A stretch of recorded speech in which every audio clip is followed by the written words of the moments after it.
and welcome to Kingston Now. Eric Houghtaling has been writing about the local running scene for years for the Daily Freeman. He joins us this week to talk about some great upcoming races this summer. Kathy Stevens has been saving neglected and abused farm animals at the Catskill Animal Sanctuary since 2001. She joins us later too. And we start with Julie Jordan and Robert Tonner of the newly formed Uptown Proud Committee. Welcome to the show, folks. Thank you. Thanks for Now, having us. Uptown Proud is sort of a subcommittee of the Kingston Uptown Business Association, which we refer to as CUBA, right? CUBA, yes. Let's start with that first. What is that organization? How many people are part of that? We have about 90 businesses that are part of that organization. There are that many businesses in Uptown Kingston? Mm-hmm. Well, yeah, and it's lawyers' offices and doctors' offices, as well as retail shops and artist businesses, that sort of thing. Mm-hmm. Now, your business is not a retail shop, right? No, we have our corporate offices uptown. We do have a retail shop, but it's a little further away. Mm-hmm. And you have the doll company, which is you open your doors on in the Christmas season when they do the open house. Oh, we sure do. Yes, we do. Yes, beautiful dolls. And Julie, you are the marketing person for Herzog's, which is yes. The great anchor there in the Kingston Plaza for years and years and years. Absolutely. Family-owned business for over 105 years, and we're down in the Kingston Plaza, and so I help out with the marketing on both fronts. So with 90 varied businesses, what are the concerns of an organization like CUBA? Is it a unified concern? You look like you're ready to answer, Julie. Yes, no, I believe that we help all the businesses in any way we can to form unity amongst, with CUBA, it's the business owners as well as the building owners. So yeah, it's a unified effort uptown. Mm-hmm. I feel like it's herding cats a lot of times. No, it's a great group of people, but it's kind of it's a challenge to keep everybody focused on positive things. There's a lot of, there's some negative things every once in a while that happens in any uptown, and we try to steer away from that and keep people focused on what good we can do. Mm-hmm. Well, some of the things that have come up in recent years are like what's called the Pike Plan, which are the awnings over the shops on that block of Wall Street that not everyone was in favor of. Was that a contentious issue within CUBA? Well, it was at one time. I don't think so. Not so much now. I think that we, the community has kind of moved past that. The renovations have been done, and it is what it is for the time being, and we'll see. We need to move in a positive direction, and I think that's how our newly formed committees started. We basically started forming committees. The one we're here to talk about today is the Uptown Proud Committee.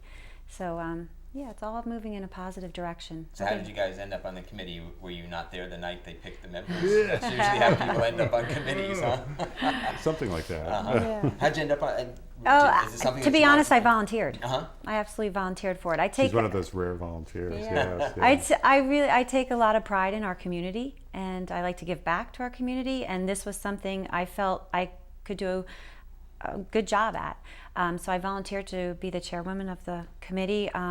Our goal is to just raise consciousness in the Uptown community between the building owners and the businesses to beautify Uptown and have pride and be proud of our city.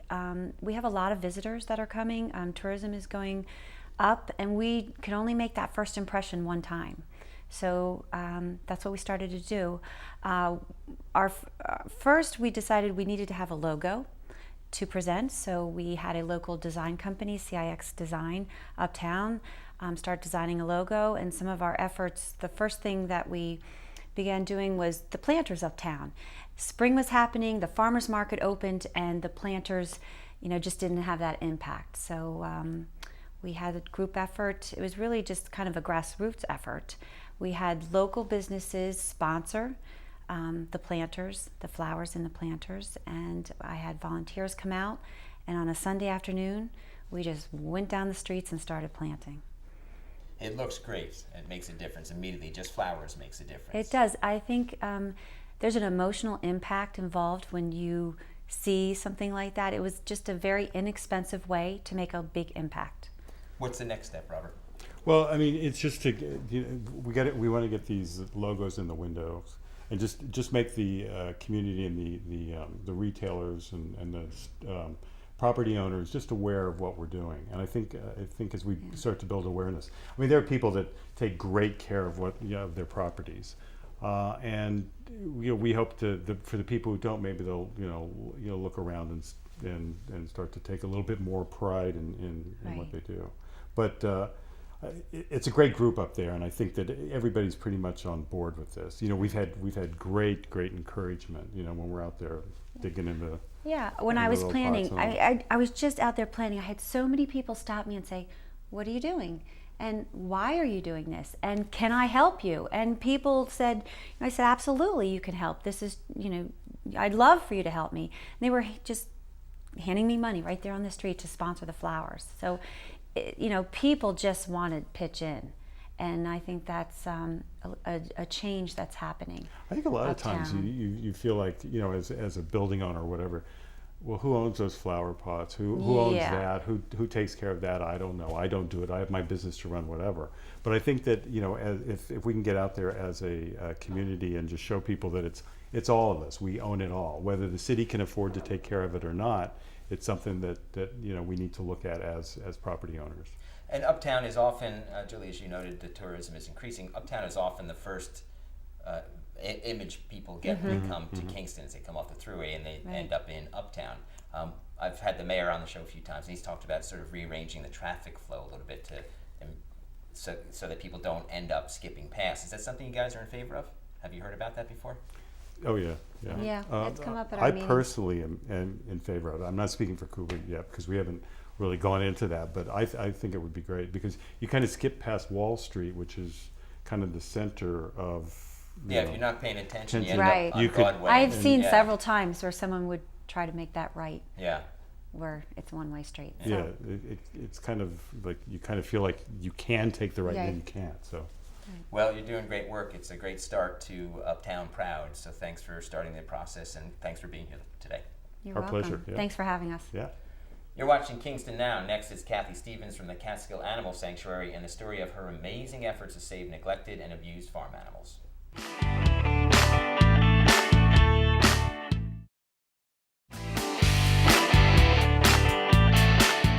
Welcome back to Kingston Now. Back in 2001, Kathy Stevens co-founded the Catskill Animal Sanctuary and since then has saved thousands of farm animals from cruelty and neglect. Hi, Kathy.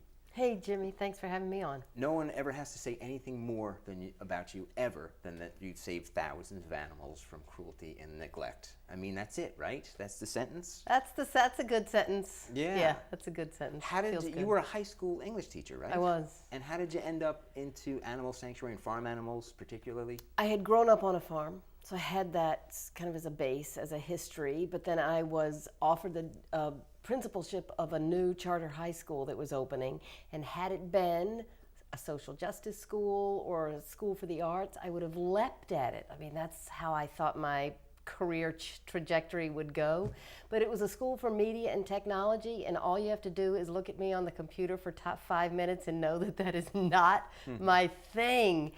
So I turned it down, and I just thought, wow, you're 40 years old, got a lot of time left to contribute. And I realized what I wanted to do is marry my love for animals, deep love for animals, reverence for animals, with my love for teaching and learning. And so Catskill Animal Sanctuary came from that desire, and it really is not only a rescue, but also a teaching sanctuary. Now, you had you been involved in animal rescue prior to that as a volunteer or something? I'm just curious about that. No, but I'd always, having grown up on a horse farm that also we had goats that used to wander in and out of the house, and donkeys and cows. It really was a farm. I just had a deep connection. And interestingly,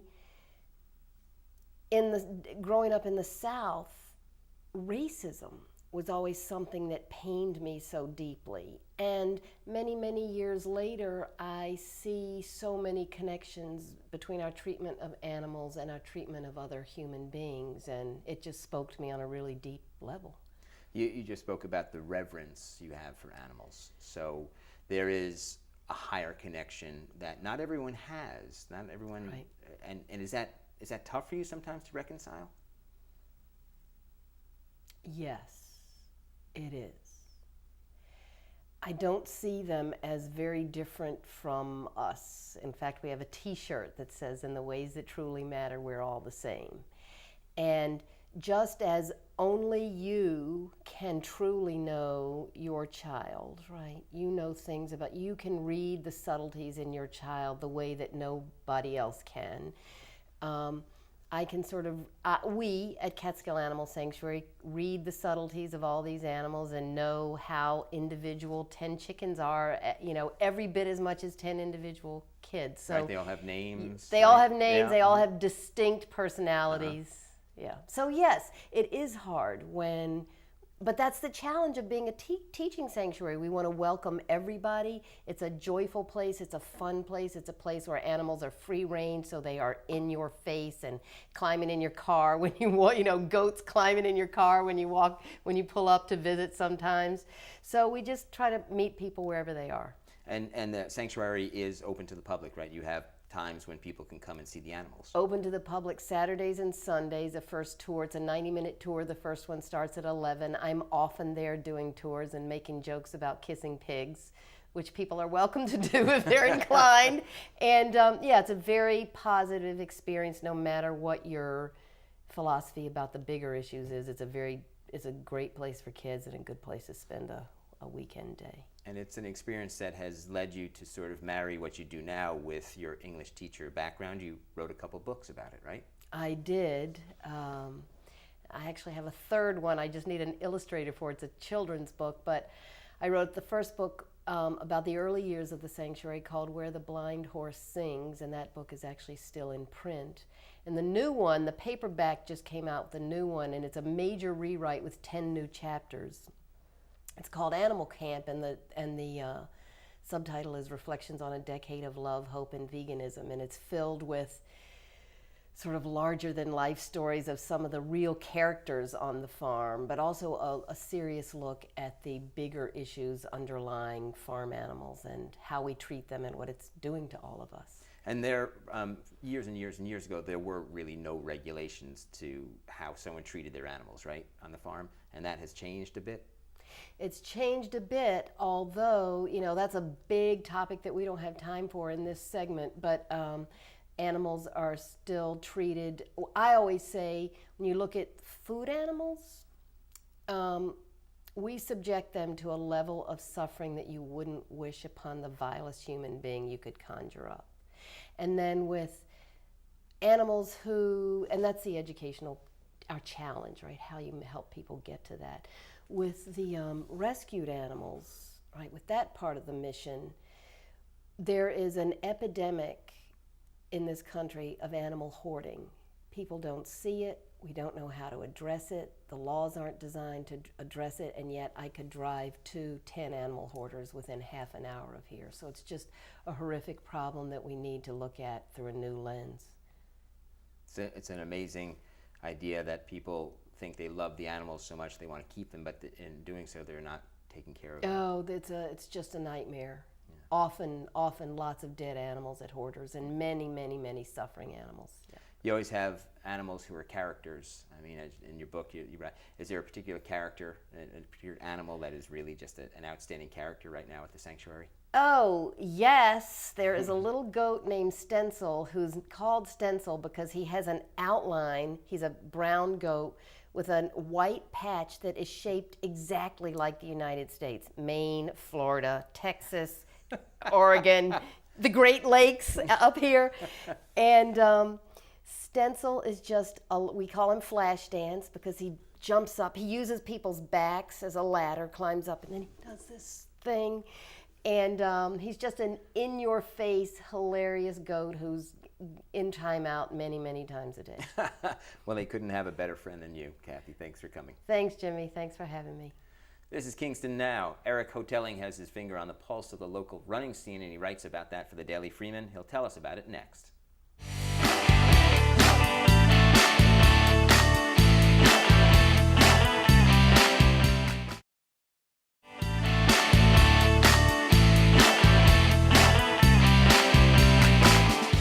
You're watching Kingston Now. The local running scene is vibrant and active with dozens of running events yearly. Here with us now to talk about that is Eric Houghtaling. Hey Eric, how you doing? Hey Jimmy, how's it going today? It's all right. Now you write about running for the Daily Freeman. You've been doing that for a while now, right? About 10 years now. Yeah. I've had the running column. Do you have to explain to people what you write about every Sunday? Yeah, well, I write about running, and they're like, you can write about that? I know. Sometimes it's tricky. Sometimes I wonder, what am I going to write about this week? Because there's only so much race-wise and result-wise that you can actually find to be able to write about. So I try to look for some human interest stories and try to present those, especially people who have overcome difficult situations or something special along those lines to try to mix it up a little bit.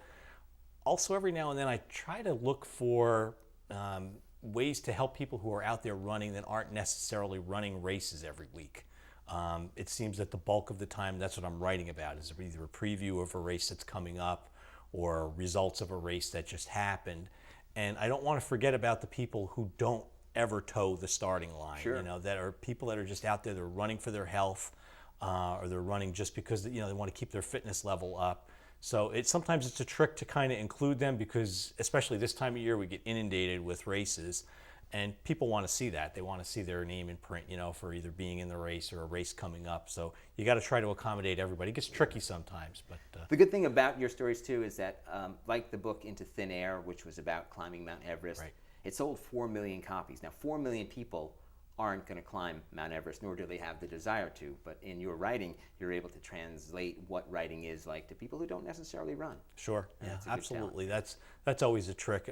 One of the favorite columns I think that I ever wrote was I wrote a little bit about Chris McDougall's book, Born to Run, which Sure. I think was a phenomenal book. I mean, the fact of that he went and immersed himself with the Tarahumara Indians down in Mexico and ran with some of the kookiest and craziest ultra distance runners in the world, and just the whole situation. And he really you have to say he was really the impetus for this whole minimalist and barefoot running craze that's kind of taken over not only the nation but the world right now. And the good thing about Chris's book, as you're saying, is that and in fact when I tell people I run distance, inevitably they say, have you read that book, Born to Run? Right. Because it worked on so many levels. Yeah. It worked for a runner, it worked on as an adventure story, as a history of that particular native Mexican tribe. Right. Really terrific stuff. Right. So what are some of the favorite races that you like to do every year, that you like to cover? Because we've got the Kingston Classic, Sure. which is Absolutely. the big one, right? Yeah, that's usually the big one. And obviously the Kiwanis Club of Kingston has done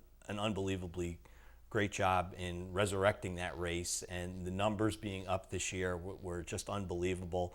I think the legion of volunteers that they have and the people that show up to help out on race day, it says something for their organization and for what the Kingston Classic kind of means. And I think one of the things that they've been really successful in is to kind of return that race to the community. And there's so much more focus on the local runner, than there maybe had been in the past. There's not as many elite runners that are coming anymore to the race, and it kind of gives the local people a chance to kind of show. I mean, the column that I wrote right after that, I talked a little bit about, it was great that, the young man that won the race, who's here from Uganda, who's training in the area and everything like that, he basically ran it as a training run, was what I was told. But I think, like I said, the real story was behind him, where there were so many young runners under the age of 20, that finished in the top 10 and really kind of showed that there's a future for this sport in this area. Indeed, and running for causes has become a really great thing too, because people get out and they get to run a well-organized event and then raise money or awareness for a particular event. And you're involved in one coming up soon for the Children's Home of Kingston, right? Right, yeah. That's actually the CHK 4K. It's the next race in the Aniora Runners Club Grand Prix Series. They're halfway through their schedule right now. So this is race number 6, and I've been serving as kind of a race consultant for them. So basically I've laid out the course, and the course is going to be a lot different than it was last year. Last year was a very easy 4K. This year is going to be a lot more demanding. We got some uphills and downhills in it. People, I think, are going to be tested a little bit on it. The times are definitely not going to be as quick as they were last year. The great thing about it is it's raising funds for the Children's Home of Kingston, which is a residential facility in the area for troubled boys. And the money from this race will help for discretionary funding for programs, recreational and educational programs for them, including doing activities that help the boys to be fit, which is an important piece. The couple of the young men that are in the facility work in a silk screening program that's run on campus, and they will actually be doing the silk screening on all the race shirts. So that's something I don't think that you're going to see at too many road races, that you're actually going to have races that were silk screened by the people who are going to benefit, from the proceeds of the race.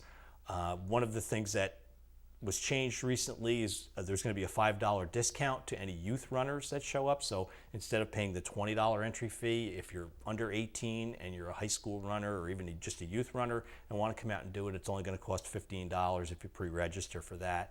And what's the date? It's July 20th and starts at 9:30 in the morning. And the other thing that was changed is the race went back and forth from Kingston Point Park last year. This year, it's going to be starting and finishing on the lower field behind the facility. So that's going to enable, I think, many of the boys that are there to be involved as volunteers and manning the water stops and things like that. I think it'll be even more exciting than it was last year. Terrific. Well, keep up the good work, Eric. Thanks. I love reading every Sunday. Thanks. Love seeing my name in those results, too. Right. Got to run a little faster these days to see if I can get it up a little higher. Thanks for being here. No problem. That's it for this week's show. Thanks to Robert Tonner and Julie Jordan. Find out more about the Uptown Proud campaign at kingstonuptown.org. Thanks to Kathy Stevens. Learn more about the Catskill Animal Sanctuary at casanctuary.org. And remember, all of our shows are now archived on our YouTube channel, and you can find that link on our Facebook page. For Kingston Now, I'm Jimmy Buff. We'll see you next time.